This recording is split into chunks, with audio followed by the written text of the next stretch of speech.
అందరూ శ్రద్ధగా కూర్చున్నామా, దేవుని వాక్యాన్ని విందాం. ప్రభు మిమ్మల్ని దీవించి ఆశీర్వదించిన గాక. హల్లెలూయా. దేవుని మహిమ, దేవుని ఐశ్వర్యము, దేవుని శక్తి, దేవుని బలము మనకి తోడుగా ఉంటుంది. ఎక్కడ ఆయన నామమున ఇద్దరు ముగ్గురు కూడి ఏకీభవించి ప్రార్థన చేస్తారో వారి మధ్యన ప్రభు యొక్క ప్రత్యక్షత ఉంటుంది. హల్లెలూయా. దేవుడు మనతో ఉండేవాడు, నిత్యము మనతో మాట్లాడే దేవుణ్ణి మనము కలిగి ఉన్నాం. ఆయన సజీవుడు, ఆయన గొప్పవాడు, సర్వశక్తిమంతుడు. ప్రతి ఒక్కరి ప్రార్థన వినే దేవుణ్ణి మనం కలిగి ఉన్నాం. హల్లెలూయా.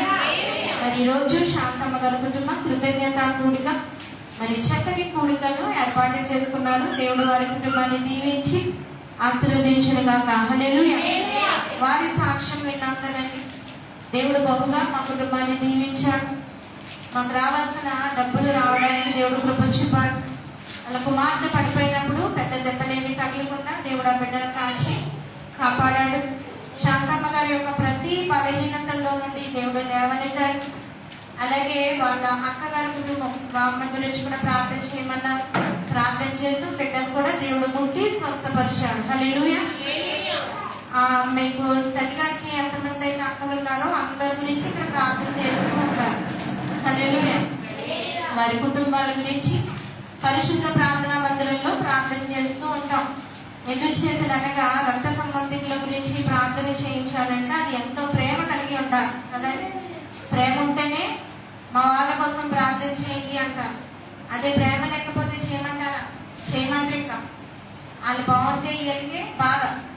ప్రేమ ఉందనుకోండి, వాళ్ళ ఇంటి వాళ్ళ గురించి, రక్త సంబంధికుల గురించి, అందరి గురించి ప్రార్థన చేయమంటారు. మరి శాంతమ్మ గారికి వాళ్ళ అక్కలంటే చాలా ప్రేమ. వాళ్ళ అక్కల గురించి నిత్యము ఇక్కడ ప్రార్థన చేస్తూ ఉంటారు. హల్లెలూయా. మరి చక్కగా వాళ్ళ కుటుంబాన్ని దేవుడు దీవించి ఆశీర్వదించును గాక. మరి బిడ్డల విషయంలో ప్రభు ఇచ్చిన వాక్యం ఏంటంటే, వీరి కుటుంబము దేవుడు నీతిమంతులుగా చూస్తున్నాడు ఆయన. హల్లెలూయా. నీతిమంతులు ఎవరైనా? నీతిమంతులు అంటే దేవుని మాట వినేవారు, దేవుని పనులు చేయవారు, దేవునికి కృతజ్ఞత కలిగి ఉండేవారు. హల్లెలూయా. ప్రభువుని అడిగాను నేను, ప్రభువా ఏ వాక్యం ద్వారా నువ్వు మాట్లాడతావు, నువ్వు ఏ వాక్యాన్ని ఇవ్వబోతున్నావు ప్రభువా, అది వారి కుటుంబానికి ఆశీర్వాదకరంగా ఉండాలి అని ప్రభువుని అడిగినప్పుడు ప్రభు అంటున్నాడు, వారు నీతిమంతులు అంటున్నాడు ఆయన. హల్లెలూయా. నీతిమంతులు అంటే దేవునికి ఇష్టమైన వారు. నీతిమంతులు దేవునికి ఇష్టమైన వారు. తల్లిగారు శాంతమ్మ గారు నీతిమంతురాలుగా ఉన్నారు. వారి కుమార్తె కుటుంబం నీతిమంతులుగా ఉన్నారు. కుమార్తె, రెండవ కుమార్తె నీతిమంతులుగా దేవునికి కనబడుతూ ఉన్నారు. హల్లెలూయా. దేవుడు ఇంకను వీరి కుటుంబాన్ని ఆశీర్వదించును గాక, దీవించును గాక, బలపరచును గాక. చూడండి, బైబిల్ గ్రంథం తెరిచినప్పుడు కీర్తనలు 140వ కీర్తన 13వ వచనం. 140వ కీర్తన 13వ వచనం.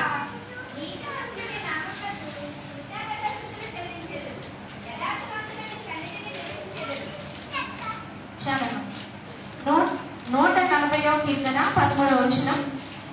నిశ్చయముగా నీతిమంతులు నీ నామమునకు కృతజ్ఞతాస్తుతులు చెల్లించెదరు, యథార్థవంతులు నీ సన్నిధిని నివసించెదరు. హల్లెలూయా.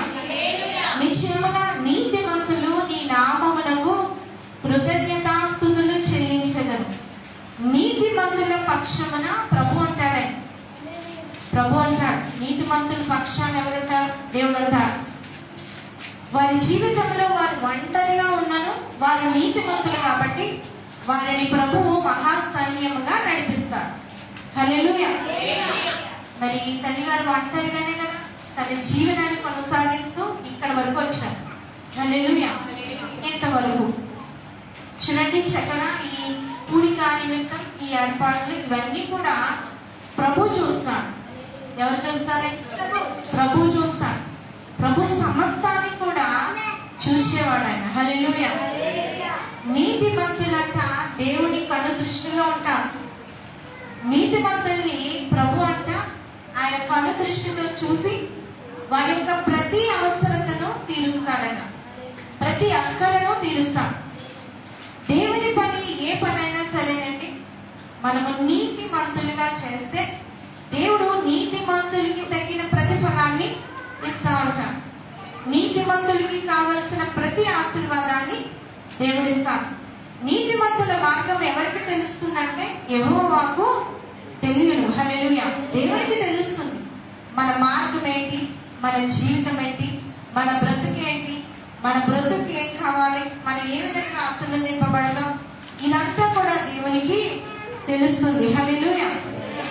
గవర్నమెంట్ వారికి డబ్బులు కట్టినప్పుడు ఆమె అనేవారు, అమ్మ కష్టపడిన కష్టార్జితాన్ని నేను కట్టా, నా కష్టం అది, నా కష్టము దుర్మార్గుల పాలైపోతే, మరి నా కష్టము అవినీతి పరుల పాలైపోతే మరి నాకు ఎలాగమ్మా అనేవారు. ఇందాక మీరు సాక్ష్యం విన్నట్టుగా ప్రార్థన చేసేవాళ్ళం. ఏమనంటే ప్రభువా ఆ బిడ్డ జీవితంలో ఒక మంచి కార్యం ఇచ్చి అధికారుల హృదయాన్ని కదిలించు. ఆమె ఒక స్త్రీ ఒంటరిగా ఎక్కడికి వెళ్ళి ఏ అధికారిని కలుస్తున్నారో ఆ యొక్క ఈమె మాటను వాళ్ళు పెడచెవిని పెట్టకుండా జాగ్రత్తగా ఆలకించి ఈమె పని జరిగించు ప్రభువా అని ప్రార్థన చేస్తూ ఉండేవారు. పోయిన సంవత్సరం ప్రేయర్ రిక్వెస్ట్ సాయి ప్రియ ఏమని రాసిందంటే, వచ్చే సంవత్సరానికి ప్రభువు మా డబ్బు మాకు వచ్చేలా చేయాలి. హల్లెలూయా. ఈ మాటను బట్టి ప్రేయర్ రిక్వెస్ట్ బట్టి ప్రార్థన చేయడం మొదలు పెట్టాం. దేవుడు అంటాడు కదా, నీతిమంతులు ఎప్పుడు కూడా ఓడిపోరండి. హల్లెలూయా. నీతిమంతులు ఎప్పుడు కూడా విడువబడరు. నీతిమంతులపై దేవుని యొక్క కనుదృష్టి ఎప్పుడు ఉంటుంది. అందుకే కీర్తనకారుడు అంటున్నాడు, నిశ్చయముగా నీతిమంతులు నీ నామమునకు కృతజ్ఞతాస్తుతులు చెల్లిస్తాను. ఎక్కడి నుంచి వస్తుంది కృతజ్ఞత అంటే?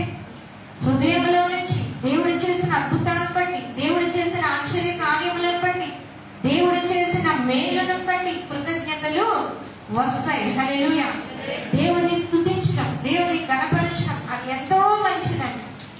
నిజానికి ఈ రోజు ఎవరైతే ఈ కూడికలో పాల్గొన్నారో వారందరినీ కూడా దేవుడు దీవిస్తాడు. ఎందుచేతనగా నీతిమంతుల సభలో దేవుడు ఉంటాడు. హల్లెలూయా. నీతిమంతులు ఎక్కడైతే కూడుకొని దేవుని మాటలు వింటారో వారి మధ్యన ప్రభువు ఉంటాడు.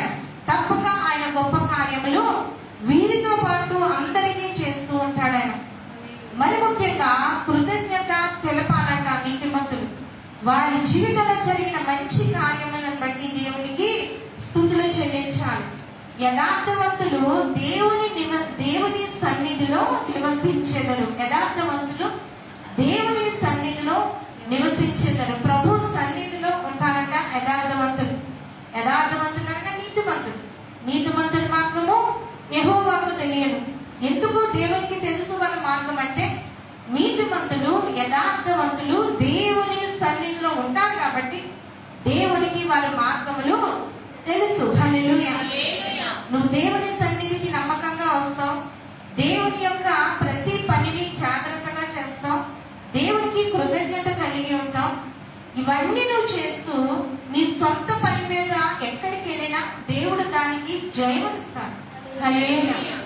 దేవుడు ఆ పనికి ప్రతిఫలమును ఇస్తాడు. మీరు కష్టపడిన కష్టార్జితములు దేవుడు ఆశీర్వదిస్తాడు, దీవిస్తాడు, మేలుతో తృప్తిపరుస్తాడు.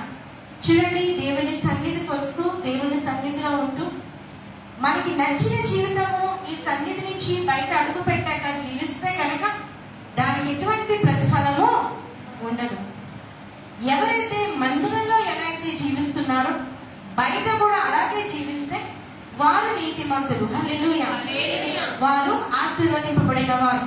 రెండోదిగా వారు ఎక్కడ ప్రవేశిస్తారు నీతిమంతులు అంటే యెహోవా గుమ్మములో ప్రవేశిస్తారు. హల్లెలూయా. కీర్తనలు 118వ కీర్తన 20వ వచనం. 118వ కీర్తన 20వ వచనం. చాలమ్మా, ఇది యెహోవా గుమ్మము, నీతిమంతులు దీనిలో ప్రవేశించెదరు. దేవుని సన్నిధి యెహోవా యొక్క గుమ్మము, నీతిమంతులు దీనిలో ప్రవేశిస్తారు. ఒక క్రైస్తవుని యొక్క కుటుంబం ఎలా ఉండాలంటే దేవుడు ఆ ఇంటిలో ఉండేలా నువ్వు చూసుకోవాలి. హల్లెలూయా. ఎలా ఉన్నా దేవుడు మన ఇంటిలో ఉండాలి, ఆయన వెళ్ళిపోకూడదు. ఎప్పుడు ఉంటాడు ఆయన? నీవు దేవునికి ఇష్టానుసారంగా జీవించాలి, దేవునికి ఇష్టమైన రీతిగా జీవించాలి. నీ ప్రార్థన, నీ యొక్క జీవితము అది దేవునికి ఇష్టంగా ఉన్నప్పుడు దేవుడు నీ ఇంటిలో ఉంటాడు. నీ ఇంటిలో ఉన్న ప్రభు ఊరికనే ఉంటాడా? నీ కొదువులేంటి, నీ సమస్యలేంటి, నీ అవసరతలేంటి, నీ అక్కరలేంటి, నీకు ఏం కావాలి, అవన్నీ కూడా దేవుడు జాగ్రత్తగా చూస్తాడు. హల్లెలూయా. ఒక్కొక్క కొదువును దేవుడు తీరుస్తూ ఉంటాడు, ఒక్కొక్క అవసరతను ప్రభు తీరుస్తూ ఉంటాడు. దేవుడు ప్రతి ఒక్క అవసరతను తీర్చి నీకు ఒక కృతజ్ఞత దేవునికి చెల్లించే అవకాశాన్ని ఇస్తాడు. హల్లెలూయా. మీకు తెలుసా, మీరు కృతజ్ఞత చెల్లించాలి అంటే మీ జీవితంలో ఒక కార్యము జరగాలి. ఆ కార్యము జరిగి మీరు కృతజ్ఞత చెల్లించే అవకాశము దేవుడు మీకు ఇచ్చాడు. చాలా మందికి ఇవ్వడాయి. ఏ కార్యం జరగకపోతే, ఏమీ లేకపోతే ఏం కృతజ్ఞత తెలుపుతారు? ఏమీ లేదు కదా. మంచి ఆరోగ్యం దేవుడు నీకు ఇస్తే నువ్వు కృతజ్ఞత కలిగి ఉండాలి. అందుకే అంటారు, ఏం చెప్పాలంటే దేవుడు నాకు ఏ సాక్ష్యం ఇవ్వలేదంటారు పుస్తకం చాలా మంది. నువ్వు సజీవంగా ఉన్నావు, అది నీకు దేవుడు ఇచ్చిన సాక్ష్యం. నీ బ్రతుకు ఈరోజు నువ్వు నుంచున్నావంటే అది దేవుడు ఇచ్చిన సాక్ష్యం. బాత్రూంలో ఎంతమంది జారి పడుతున్నారు, ఎంతమంది లేవలేని స్థితిలో ఉంటున్నారు, ఎంతమంది ఇరుకు ఇబ్బందుల్లో ఉంటున్నారు. ఈ రోజులా ఉన్నావంటే అది దేవుడిచ్చిన స్థితి మాత్రమే. హల్లెలూయా. మీరు కృతజ్ఞత దేవునికి చెల్లించే అవకాశాన్ని ప్రభువే ఇచ్చాడు. హల్లెలూయా. ఎలా ఇచ్చాడు? తల్లిగారి సాక్ష్యం విన్నట్టుగా ఆమె జీవితంలో కొదువులన్నీ దేవుడు తీరుస్తూ ఆమెను ఒక బలంగా నిలబడుతున్నాడు. హల్లెలూయా. నేను ఆడదాన్ని, నేనే ఉన్నాను, నాకు పుట్టిన బిడ్డలో ఆడపిల్లలే, నా జీవితంలో నేను ఎలా ఏం చేయగలను అని పిరికితనంతో నిరుత్సాహపడిపోతే నా జీవితం ఎందుకు అనుకుంటే ఈరోజు ఈ సాక్ష్యాలు ఉంటాయా? ఉండవు. కానీ ఆమె చేసిన పని ఏంటంటే దేవుని హృదయంలో ఉంచుకొని ఆ పిల్లలు ఎదుగుతున్న కొద్దీ దేవుని గుమ్మములో ప్రవేశించారు. హల్లెలూయా. వాళ్ళ అల్లుడు గారు కూడా చాలా మంచి అల్లుడు గారు వచ్చారు. ఆ కుటుంబాన్ని అంతటిని కూడా దేవుడు చక్కగా ఆశీర్వదిస్తూ ఉన్నాడు. హల్లెలూయా. వీరు నీతిమంతులు, కృతజ్ఞత కలిగిన వారు. రెండవదిగా వీరు దేవుని గుమ్మములో ప్రవేశించిన వారు. హల్లెలూయా. దేవుని గుమ్మములో ప్రవేశించడం కూడా చిన్న విషయం కాదు. చూడండి, ఈ రోజు కూడికకి చాలా మంది రాలేకపోవచ్చు. అవకాశం ఇచ్చాడా దేవుడు? దేవుని ఆరాధించడానికి కూడా దేవుడు అవకాశం ఇవ్వాలి. ఆయన చిత్తంలో ఉండాలి. ఈరోజు మిమ్మల్ని ఆశీర్వదించాలని ఆయన నిర్ణయం తీసుకున్నాడు. మనకే ఆశీర్వాదం. హల్లెలూయా. మనకే దీవెన. చూడండి, 100 మందికి ఇవ్వాల్సిన దీవెన మనకే ఇచ్చేసాడంటే దేవుడు ఎంత ఆశీర్వదింపబడతాం, ఎంత దీవింపబడతాం, ఎంత హెచ్చుగా ఉంటాం, మనం ఎంతగా మనము సమృద్ధిలో ఉంటాం, ఎంత దీవెనకరంగా ఉంటాం. ఎవరి ఇవ్వగలేదు ఈ దీవెన? ఎవరు ఇవ్వలేదు. దేవుడు మాత్రమే మన జీవితాలను మార్చేవాడు. మొదటిగా నీతిమంతులు, యథార్థవంతులు దేవుని సన్నిధిలో కృతజ్ఞతలు తెలుపుతారు. రెండవదిగా వారు దేవుని గుమ్మములో అడుగు పెడతారు. హల్లెలూయా. మూడవది, నీతిమంతులు ఆశించినది వారికి దొరుకును. చూడండి ఆ మాట, సామెతలు 10వ అధ్యాయం 24వ వచనం.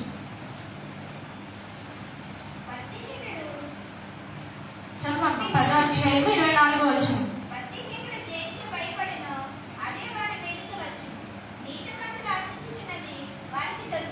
చాలా నీతిమంతులు ఆశించినది వారికి దొరుకును. హల్లెలూయా. దేవుని సన్నిధికి వచ్చి ప్రార్థన చేస్తూ ఉంటారు. ఏమని? నా పిల్లల్ని దీవించు ప్రభువా, నా కుటుంబాన్ని దీవించు ప్రభువా, నాకు ఏదైనా రావాల్సి ఉంటే రప్పించు, నా కుటుంబంలో ఆశీర్వాదమి. తల్లిగారు ప్రార్థన చూస్తే కనుక మరి సంఘం గురించి, వాళ్ళ అక్కల గురించి, వాళ్ళ అల్లుడు గారు, వాళ్ళ కుటుంబాలన్నింటి గురించి ప్రార్థన చేస్తూ ఉన్నప్పుడు ఆమె ఆశించింది ఆమెకి దొరికేలా ప్రభు చేస్తాడు. హల్లెలూయా. ఎందుకు అనగా వీరు కృతజ్ఞత కలిగి ఉన్నారు కాబట్టి, దేవుని గుమ్మములో ప్రవేశించారు కాబట్టి, వీరు ఆశించినది వీరికి దొరికేలా దేవుడు చేస్తాడు. హల్లెలూయా. ఏమి ఆశించాలి? మొదట ఆయన నీతిని, ఆయన రాజ్యమును వెతకాలి, అది ఆశించాలి. రెండవది, నీ కుటుంబం కోసం నువ్వు ప్రార్థన ప్రార్థన చేయడము మొదలు పెట్టాలి. హల్లెలూయా. కుటుంబాన్ని దేవుడే ఆశీర్వదించాలి, ఎవరి వల్ల కాదది. దేవుడు మాత్రమే దీవించాలి. దేవుడు మాత్రమే ఎంతగానో కుటుంబాన్ని ఆశీర్వదిస్తూ ఉంటారు. చూడండి, ఒక కుటుంబంలో యజమానులంట చెయ్యి చాపే స్థితిలో ఉండకూడదట, ఇచ్చే స్థితిలో ఉండాలి. హల్లెలూయా. ఎప్పుడైనా గుర్తు పెట్టుకోండి, చెయ్యి చాపే స్థితిలో కుటుంబ యజమానులు ఉండకూడదట, ఇచ్చే స్థితిలోనే ఉండాలి. ఎవరైనా నీ ఇంటికి అవసరమని వస్తే నువ్వు ఇచ్చే స్థితిలో దేవుడు నిన్ను ఉంచునుగాక. హల్లెలూయా. సర్వ సమృద్ధి దేవుడిచ్చునుగాక. గొప్ప కృపలో దేవుడు బలపరచునుగాక. ప్రతి ఒక్క జీవితాన్ని దేవుడే కట్టేవాడు, దేవుడే సంరక్షించేవాడు, దేవుడే మేలు చేయవాడు. కాబట్టి నీతిమంతులు ఆశించింది వారికి దొరుకుతుందంట. హల్లెలూయా. ఈరోజు ఈ కృతజ్ఞత కూడికలో దేవుడు నీతిమంతుల కుటుంబం అన్నాడు మీ కుటుంబాన్ని. ఈ సాక్ష్యాన్ని తుది వరకు కాపాడుకోవాలి. అమ్మ తర్వాత ఇద్దరు అక్క చెల్లెళ్ళు కూడా అమ్మ సాక్ష్యాన్ని కాపాడాలి. క్యారెక్టర్స్ విషయంలో తల్లిగారు అంటారు, నేను కాకపోతే నా పిల్లలండి తర్వాత వేయించాలి, నా పిల్లలు చేయాలి, దేవుని పని ఆకూడదు, దేవుని పని జరగాలి, నా బిడ్డలకు చెప్పాలి, నేను జరిపించాలి. చక్కగా బిడ్డలు విశ్వాసం కలిగి ఉన్నప్పుడు ఆ తల్లి పడిన కష్టానికి ఒక మంచి ప్రతిఫలము ఉంటుంది. హల్లెలూయా. ఏనాడు కూడా తల్లిగారు ఇద్దరు కుమార్తెల విషయంలో పిల్లలు సరిగ్గా లేరండి ప్రార్థన చేయండి అని ఎప్పుడు అనలా. మరి చక్కగా పెంచారు, చక్కగా పిల్లలు కూడా ఉన్నారు. హల్లెలూయా. తల్లి ఇప్పుడు మంచిగానే పెంచుద్ది, పిల్లలు జాగ్రత్తగా వినాలి తల్లిదండ్రుల మాట కదా, వినాలి కదా. మరి చక్కగా పిల్లలు ఉన్నారు. ఈ పిల్లలు తల్లి సాక్ష్యాన్ని నిలబెట్టాలి. తల్లి గారు ఆశించింది ఆమెకు దొరికేలా దేవుడు చేశాడు. హల్లెలూయా. ఎందుచేతనగా ఆమె అన్నారు, పురుషుడు ఇంటిలో లేనప్పుడు నా బిడ్డల విషయంలో నేను చాలా భయపడేదాన్ని, ఆ పిల్లల్ని పెంచడం నా వల్ల కాదు. అప్పుడు దేవుడు ఏం చేశాడంటే బాధ్యత తీసుకున్నాడు. దేవుడు ఏం చేశాడంటే చెయ్యి పట్టుకొని చక్కగా పిల్లల్ని నడిపించాడు. హల్లెలూయా. ఒక్కొక్కసారి మందిరము ప్రారంభించిన తొలి దినాల్లో అనేవారు, 8 అయితే నేను ఇంటికి వెళ్ళిపోతానండి, నేను ఇంకా బయటికి రా, నేను ఇంటికి వెళ్ళిపోతానండి. 8 అయితే మేము ఇంట్లోనే ఉంటాం. ఇప్పుడు ఈ మంచే కొంచెం పిల్లలు ఎదిగాక అమ్మ కోటానికి రండి, కోటమే కదా బైబిల్ ఉంటుంది మీ చేతుల్లో చెప్పగా వాడికి అలవాటైంది. ఇప్పుడు ఈ మధ్య అలాంటి సాక్ష్యాన్ని కలిగి ఉన్నారు. హల్లెలూయా. ఒకటి గుర్తు పెట్టుకోవాలి, మన నడవడికే మనకి సాక్ష్యం. హల్లెలూయా. మన జీవితమే మనకి సాక్ష్యం. మనుషుల కళ్ళు కప్పచ్చు కానీ దేవుని కళ్ళు మనము కప్పలేం, దేవుని కళ్ళు కప్పలేం. నేను మీ దగ్గర వాక్యం చెప్తుంటే ఎంతో నీతిమంతురాలు అనుకుంటా, నాలో ఏదైనా తప్పు ఉంటే ఎవరికి తెలుసా? దేవునికి తెలుసు, నా మనసు నాకు తెలుసు. హల్లెలూయా. నేను చెప్పేటప్పుడు ప్రభువా నన్ను పరిశుద్ధంగా ఉంచో, ఆ సాక్ష్యం ఉంది కాబట్టి చెప్పగలుగుతున్నాం. చక్కగా మన సాక్ష్యాన్ని మనము కాపాడుకోవాలి.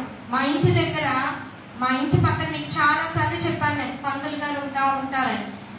ఆయన అనేవారు వాళ్ళ అమ్మాయికి ఎప్పుడైనా మంచి చెడ్డలు చెప్పాలంటే వాళ్ళ అమ్మాయిని బయట తీసుకొచ్చి మా ఇంటి వైపు చూపించి నన్ను చూపించేవారు.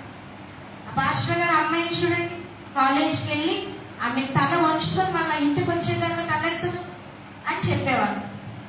మాకు పాస్టర్ గారితో సంబంధం వచ్చినప్పుడు పాస్టర్ గారు వాళ్ళ చుట్టాలు మా కాలేజీ ప్రిన్సిపాల్, మా డిగ్రీ కాలేజీ ప్రిన్సిపాల్ ఎవరంటే మా పాస్టర్ గారు దగ్గర చుట్టాలే. ఆ ప్రిన్సిపాల్ గారిని పాస్టర్ గారు వాళ్ళ మావయ్య గారు కలిశారు. కలిసినప్పుడు ఆ ప్రిన్సిపాల్ గారు అన్నారు ఒక మాట ఏంటంటే, ఈ అమ్మాయి ఏ ఇంటికంటే ఆ ఇల్లు దీవెన, ఈ అమ్మాయి ఏ ఇంటికంటే ఆ ఇంటికి మంచి పేరు, మంచిగా ఉంటుంది ఈ అమ్మాయి అనేవారు. హల్లెలూయా. ఈ పేరు మనంతట మనమే తెచ్చుకోవాలి. ఎలా తెచ్చుకోవాలి? మన ప్రవర్తన బట్టి. అప్పుడు నేను ఇలాంటి దాన్ని, నేను అలాంటి దాన్ని మన గొప్పలు చెప్పే పడలేదు, కానీ నీ గురించి ఎదుటి వారి సాక్ష్యము పలుకుతారు. ఎవరయ్యా నీతిమంతులంటే దేవుని మాటలు విని తన ప్రవర్తనను చక్కగా కాచుకుని వాడే నీతిమంతుడు. హల్లెలూయా. అటువంటి వారి మార్గంలో దేవుడు ఉంటాడు, అతడు ఆశించినది దొరుకును. హల్లెలూయా. కృతజ్ఞత కూడికి ఏర్పాటు చేస్తున్నారంటే నీతిమంతుడుగా దేవుడు నిన్ను చూసి నీ జీవితంలో గొప్ప కార్యము చేసి నువ్వు ఆశించింది నీకు దొరికేలా ప్రభువు చేస్తున్నాడు. హల్లెలూయా. 4వది, నీతిమంతులు చిగురాకు వలె వృద్ధి పొందుదురు. చూడండి ఆ మాట సామెతలు 11వ అధ్యాయం 28వ వచనం. నీతిమంతులు కింద వచనం చదువు. చాలా నీతిమంతులు చిగురాకు వలె వృద్ధి నందుదురు. హల్లెలూయా. వృద్ధి అంటే నీ జీవితము నానాటికి వృద్ధి చెందాలి, అభివృద్ధి చెందాలి, ఆశీర్వాదంతో దీవెనతో ఉండాలి. హల్లెలూయా. నెమ్మదిగా చిగురాకు వలె దేవుడు నిన్ను వృద్ధి పొందిస్తాడు. హల్లెలూయా. ప్రతి క్షణము దేవుడు తోడుగా ఉంది. ఒక కొమ్మకు చిగుర్లు వస్తే చూడడానికి ఎంత ముచ్చటగా ఉంటుందో, ఆ కుటుంబంలో చిగుర్లు దేవుడు మనకి అనుగ్రహిస్తాడు. హల్లెలూయా. వృద్ధి పొందిస్తూ ఉంటాడు. ఎన్నో టెస్టులు రాసినప్పుడు ఏదైనా టెస్ట్ పాస్ అవ్వకపోతే పాపం సాత్విక ప్రియ తను చాలా దుఃఖపడిపోతుంది. అయ్యో నాకు అవ్వలేదని కష్టపడ్డాను. ఎప్పుడు ఒకటే చెప్తా, అమ్మా వేచి ఉండు, నీకు మంచి భవిష్యత్తు దేవుడు దాచి ఉంచాడు, నువ్వేమీ బాధపడకు. ఇంతకు మించి ఇస్తాడేమో దేవుడు, ఇంతకు మించి. ఎందుకు చేతనగా నీతిమంతులు విడవబడడం ఎక్కడా లేదని. హల్లెలూయా. దేవుడు వారిని గట్టిగా పట్టుకుంటాడు. అది ఉద్యోగం కావచ్చు, ఏదైనా కావచ్చు, దేవుడు చక్కని భవిష్యత్తును ఇస్తాడు. ఎందుకు చేతనగా వాగ్దానం చేసిన వాడు నమ్మదగిన వాడు. ఆయన తలుచుకుంటే గొప్ప కార్యము ఒక్క సెకండ్లో చేయగలడు. హల్లెలూయా. ఒక నిమిషంలో మన తలరాతలు మార్చేసేవాడు ఆయన. మన జీవితాన్ని అభివృద్ధిలో పెట్టేవాడు ఆయన. మన బ్రతుకులో నూతనమైన వాత్సల్యముతో నింపువాడు ఆయన. నీ స్థితిని, నీ గతిని మార్చేసే గొప్పవాడు ఆయన. హల్లెలూయా.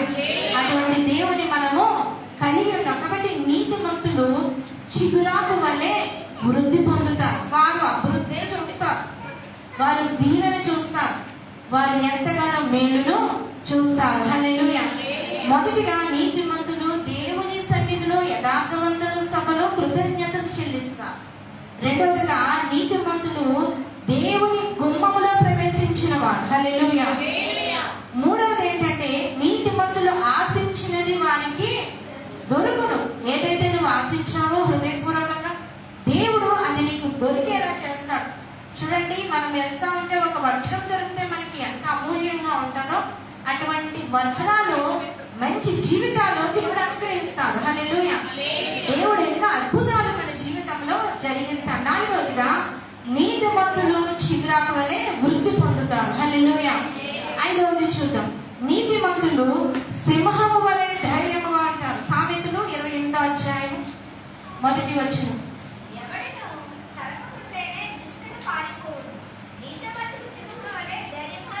చాలా మంది నీతిమంతులు సింహము వలె ధైర్యముగా ముందురు. హల్లెలూయా. చూడండి, నీతిమంతులంట సింహము వలె ధైర్యముగా ఉంటారు. చూడండి, యథార్థవంతులు ఎప్పుడు కూడా భయపడే పని లేదండి.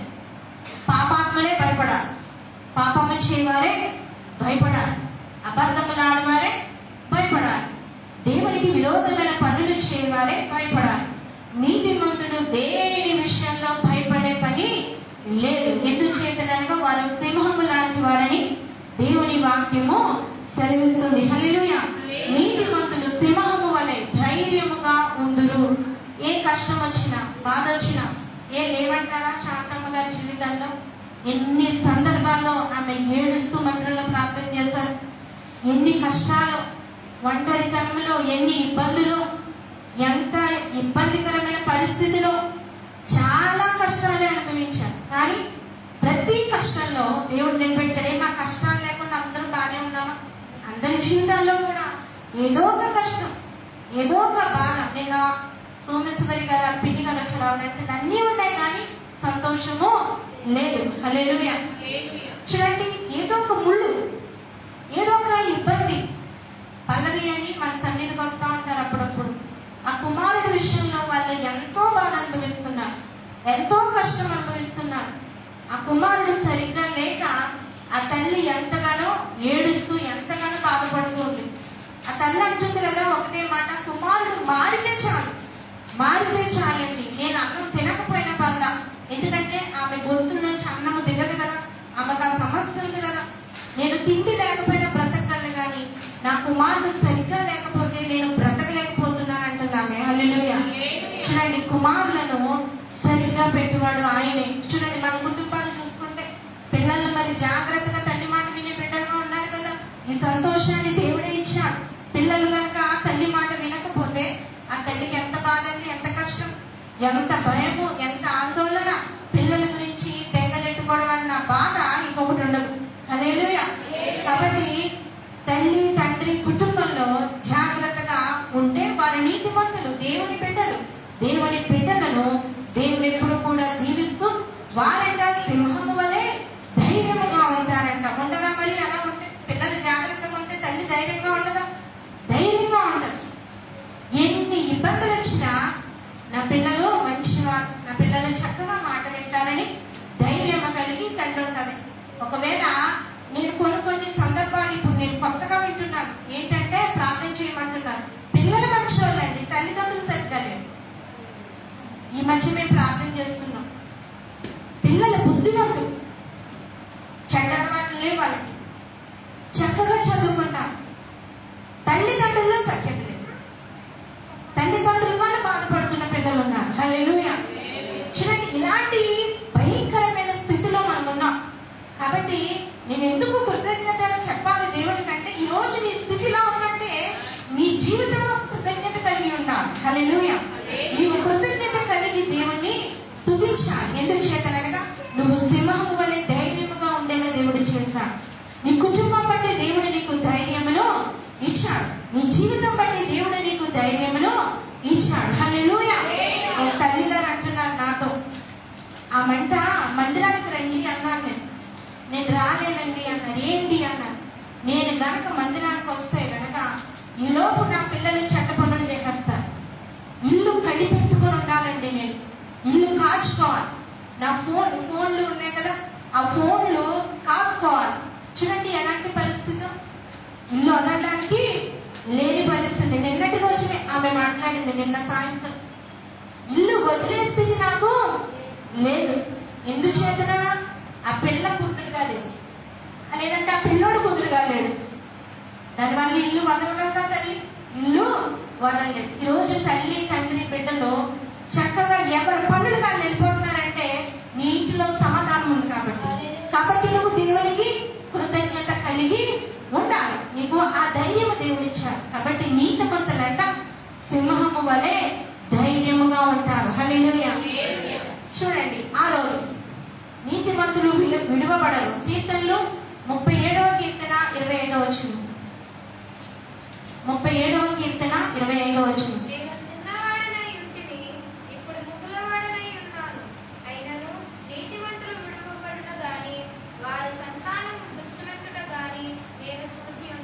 చాలమ్మా, నేను చిన్నవాడనే ఇంటిని, ఇప్పుడు ముసలివాడనే ఉన్నాను. అయినను నీతిమంతుడు విడువబట్టు కానీ వారి సంతానము భిక్షమెత్తులు కానీ నేను చూచి ఉండలేదు.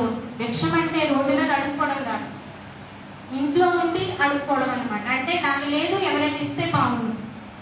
ఇలాంటి పరిస్థితి లేదంటారని చాలా మంది ఇళ్లలో ఇలాంటి పరిస్థితులు ఉంటున్నాయి ఈ రోజుల్లో. ఎందుకు చేతనగా తారుమారైపోతున్న జీవితాలు, తారుమారవుతున్న బ్రతుకుల్లో చాలా మంది ఉంటూ ఉన్నారు. అయితే దావీదు అంటూ ఉన్నాడు, నేను చిన్నవాడినై ఇంటిని, ఇప్పుడు ముసలివాడినై ఉన్నా, అయినను నీతిమంతుడు విడవబడలేదు, వారి సంతానము భిక్షమెత్తలేదు. చూడండి ఎంత చక్కని మాట. నీతిమంతుడు విడువబడడు. హల్లెలూయా. ఈరోజు నువ్వు విడబడవు. ఈరోజు ఈ ప్రాంతానికి వచ్చిన ప్రతి ఒక్కరితో దేవుడు మాట్లాడుతున్నాడు. ఈరోజు నువ్వు విడవబడకుండా దేవుడు కాపాడేవాడైనా, దేవుడు రక్షించేవాడైనా, దేవుని మాటను నువ్వు అంగీకరించినప్పుడు, దేవుని మాట ప్రకారము నువ్వు జీవించినప్పుడు దేవుడు నీ బ్రతుకును ఆశీర్వాదకరంగా మారుస్తాడు. దేవుడు నీ జీవితమును ఆశీర్వాదకరంగా మారుస్తాడు. దేవుడు నీ బ్రతుకును దీవెనలతో నింపుతాడు. హల్లెలూయా. నీతిమంతుడు విడువబడడని దేవుని వాక్యము సెలవిస్తుంది. ఎందుచేతనగా దేవుడు నీతిమంతుణ్ణి పట్టుకుంటాడు. దేవుడు నీతిమంతుణ్ణి జాగ్రత్తగా నిలబెడతాడు. దేవుడు నీతిమంతుని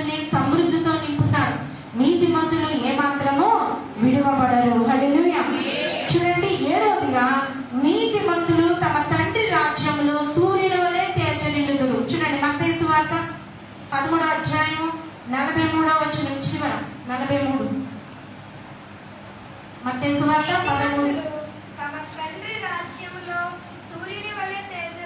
చాలమ్మా. నీతిమంతులు తమ తండ్రి రాజ్యములో సూర్యుని వలె తేజరిల్లుదురు.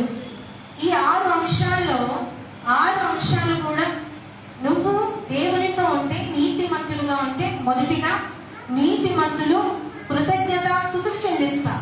ఎందుచేతన వాళ్ళు యథార్థవంతులు, వారి జీవితంలో జరిగిన మంచి కార్యములను బట్టి దేవునికి కృతజ్ఞతాస్తుతులు చెల్లిస్తారు. రెండోది, నీతిమంతులు యెహోవా గుమ్మములో ప్రవేశిస్తారు. హల్లెలూయా. చూడండి, నీతిమంతులంట దేవుని సన్నిధికి రావడానికి ఇష్టపడతారు. నీతిమంతులే కదా దేవుని స్తుతిస్తారు. నీతిమంతులు పరిశుద్ధత గలవారు, వాళ్ళు దేవుణ్ణి విడిచిపెట్టరు. మూడవదిగా, నీతిమంతులు ఆశించింది వారికి దొరుకును. ఏదైతే నువ్వు ఆశించావో, నీకేం కావాలో అది దేవుడు దొరికేలా చేస్తాడు. నాలుగవదిగా, నీతిమంతులు చిగురాకు వలె వృద్ధి చెందుతారు. వారంట జీవితంలో అభివృద్ధి చూస్తారు. నీతిమంతులు ఈ లోకంలో నువ్వు జీవిస్తున్నంత కాలము నీకు అభివృద్ధి కావాలి, నీవు దీవింపబడాలి, నువ్వు ఆశీర్వదింపబడాలి. ఇవన్నీ కూడా దేవుడు నీకు అనుగ్రహిస్తాడు. ఐదవదిగా, నీతిమంతులు సింహము వలె ధైర్యముగా ఉంటారు. ఈ లోకంలో నువ్వు ఉన్నప్పుడు నీకు ధైర్యం కావాలి, నీ జీవితాన్ని నువ్వు ముందుకు నడిపించడానికి నీకు ధైర్యం కావాలి. ఆ ధైర్యాన్ని ప్రభుత్విస్తాడు. ఆరోదిగా, నీతిమంతులు విలువబడరు. ఎందుచేతనగా దేవుడు వారిని పట్టుకుంటాడు. దేవుడు వారి జీవితానికి కావాల్సిన ప్రతి అవసరత ఇస్తాడు. ఈ 6 అంశాలు కూడా ఈ లోకంలో మనం జీవిస్తున్నంత కాలము నీతిమంతులుగా ఉన్నప్పుడు దేవుడు మనకి ఇచ్చే, మన కుటుంబాన్ని ఆశీర్వదించేది. ఏడవది ఏంటంటే, నీతిమంతులు ఈ లోకంలో నీతిగా జీవించిన వారు పరలోక రాజ్యమును స్వతంత్రించుకుంటారు. హల్లెలూయా. అది ఎంత గొప్ప ధన్యత. నీతిమంతులు తమ తండ్రి రాజ్యంలో సూర్యుని వలె తేజరిల్లుదురు. హల్లెలూయా. నీతిమంతులు తమ తండ్రితో పాటు ఆయన రాజ్యములో సూర్యుని వలె తేజరిల్లుదురు. ఇక్కడ సూర్యుడు వస్తే అబ్బా వెలుగు వచ్చింది, అబ్బా వెలుగు వచ్చిందని సంతోషిస్తాం. అయితే నువ్వే ఒక సూర్యుని వలె అవుతావంట. హల్లెలూయా. నీ జీవితం వెలుగుతుందంట, నీ జీవితం ఆశీర్వాదకరంగా ఉంటుందంట. నీతిమంతులు తమ తండ్రి రాజ్యములో, నీ తండ్రి ఎక్కడైతే ఉన్నాడో అక్కడ నువ్వు ఉంటావు. తండ్రి, కుమార, పరిశుద్ధాత్మ దేవుని మనము కలిగి ఉన్నాం. ఆ తండ్రి రాజ్యంలో సూర్యుని వలె తేజరిల్లే యొక్క గొప్ప దీవెన దేవుడు మనకి అనుగ్రహిస్తాడు. హల్లెలూయా. చూడండి, ఎంత గొప్ప వెలుగు. మన సన్నిధిలో రక్షణ పొందిన వాళ్ళందరూ పరలోక రాజ్యంలో కనబడితే నిన్ను నన్ను మనమే గుర్తుపట్టలే. అబ్బా ఎంత వెలుగు, నీ మొహము ఎంత వెలుగు, నా మొహము ఎంత వెలుగు అని ఒకరిని బట్టి ఒకరిని సంతోషిస్తాం. హల్లెలూయా. ఒక ఇంటిని బట్టి ఇంకో ఇంటికి సంతోషిస్తాం. పరలోక రాజ్యంలో కూడా మీరు మీరు మీరు అని గుర్తుపెట్టేలా దేవుడు చేస్తాడు. మన వాళ్ళందరినీ గుర్తుపెట్టేలా దేవుడు చేస్తాడు. అప్పుడు ప్రతి ఒక్కరి ఇల్లు తెలిసిపోతుంది. నా ఇల్లు ఎలాగుంది రాజ్యంలో, నీ ఇల్లు ఎలాగుంది, అందరి ఇల్లు. అప్పుడు అనుకుంటాం కదా, ఇదిగో ఇది నా ఇల్లు ఎంత బాగుందో, ఇదిగో ఇది నీ ఇల్లు ఎంత బాగుందో. అప్పుడు అనుకుంటాం, నీ ఇల్లు కన్నా ఇంకొక ఇల్లు పెద్దగా ఉంటే కనుక, అయ్యో నేను ఈ లోకంలో ఉన్నప్పుడు ఇంకా దేవుని పని చేయాల్సిందే, నా ఇల్లు ఇంకా బాగుంది. హల్లెలూయా. నాకు ఇంకా మంచి బంగారపు ఇల్లును దేవుడు ఇచ్చింది కదా. ఈ లోకంలో నేను ఎందుకు నా సమయాన్ని వృధా చేశాను, దేవుని పని నేను ఎందుకు సరిగ్గా ఇంకా చేయలేకపోయాను, నేను దేవునిలో ఎందుకు ఉండలేకపోయాను అని బాధపడతామంట. హల్లెలూయా. అలాంటి యొక్క మంచి సూర్యుని వలె తేజరిల్లే ముఖములు దేవుడు మనకి అనుగ్రహిస్తాడు. ప్రతి ఒక్కరికి నూతనమైన పేరును దేవుడు అనుగ్రహిస్తాడు. నేను అదే ప్రార్థన చేస్తున్నాను. శాంతమ్మ గారి రెండవ కుమార్తె రక్షింపబడింది, పెద్ద కుమార్తె రక్షింపబడాలి ప్రభు. ఆ కుమార్తె ఆ లండుడు గారు రక్షింపబడాలి. వారు నిత్య నరకాగ్నిలో ఉండకూడదయా. దేవుని సన్నిధానంలో వారు కూడా సూర్యుని వలె తేజరిల్లాలని ప్రార్థన చేస్తూ ఉన్నాం. హల్లెలూయా. చూడండి, దేవుడు ఒక్కడే మార్గం, ఆయనే మార్గం, ఆయనే సత్యం, ఆయనే జీవం. ఆయన సన్నిధిలో ఉంటేనే మన జీవితానికి ఎంతో గొప్ప వెలుగు. ఆయన సన్నిధిలోనే మన జీవితానికి ఎంతో ఆశీర్వాదం. ఈరోజు శాంతమ్మ గారి కృతజ్ఞత కూడిక ఈ కుటుంబాన్ని దేవుడు అంటున్నాడు, నీతిమంతుల కుటుంబం. హల్లెలూయా. ఈ చక్కని వాగ్దానము దేవుడు అనుగ్రహించాడు. నీతిమంతుల కుటుంబాన్ని దేవుడు వెలుగే ఉండి నడిపిస్తాడు, దేవుడు దీవిస్తాడు, దేవుడు ఆశీర్వదిస్తాడు. ఇంతకు మించి సాక్ష్యములను దేవుడు అనుగ్రహిస్తాడు. ఇంకనూ వీరి కుటుంబాన్ని దేవుడు దీవించి ఆశీర్వదించును గాక. మరి కన్నులు మూసుకోండి, ప్రార్థన చేద్దాం. మహాపరిశుద్ధుడ, మహోన్నతుడ యేసయ్యా, నీకు వందనాలు. ఈ చక్కని సమయాన్ని నువ్వు మాకు ఇచ్చావు. నీతిమంతుల కుటుంబం అని బిడ్డల గురించి నువ్వు పలికిన ప్రతి వాక్యం బట్టి నీకు వందనాలు. ఎంతమంది అయితే దేవుని వాక్యాన్ని విన్నారు, వినగల చెవులు, గ్రహించే హృదయం నువ్వు ఇచ్చావని నమ్ముతున్నాం. ఈ యొక్క 7 అంశాలు వారి కుటుంబాలు, వారి జీవితంలో నెరవేర్పుగా ఉండడానికి నీ కృప దయచేయి. ఇదిగో నీ దీన దాసురాలని పరిశుద్ధాత్మతో నడిపించిన విధానం బట్టి నీకు వందనాలు. తల్లిగారు శాంతమ్మ గారు, వారి పెద్ద కుమార్తె కుటుంబం, చిన్న కుమార్తె కుటుంబాన్ని దీవించండి. నీ కృపణ కుటుంబాన్ని భద్రపరచండి అయ్యా. అలాగే తల్లిగారు శాంతమ్మ గారు, అక్కగారు కుటుంబాన్ని కూడా దీవించండి అయ్యా. బంధువులందరినీ దీవించమని యేసు నామములో ఈ ప్రార్థన అడిగి వేడుకుని పొందినాము తండ్రి. ఆమేన్.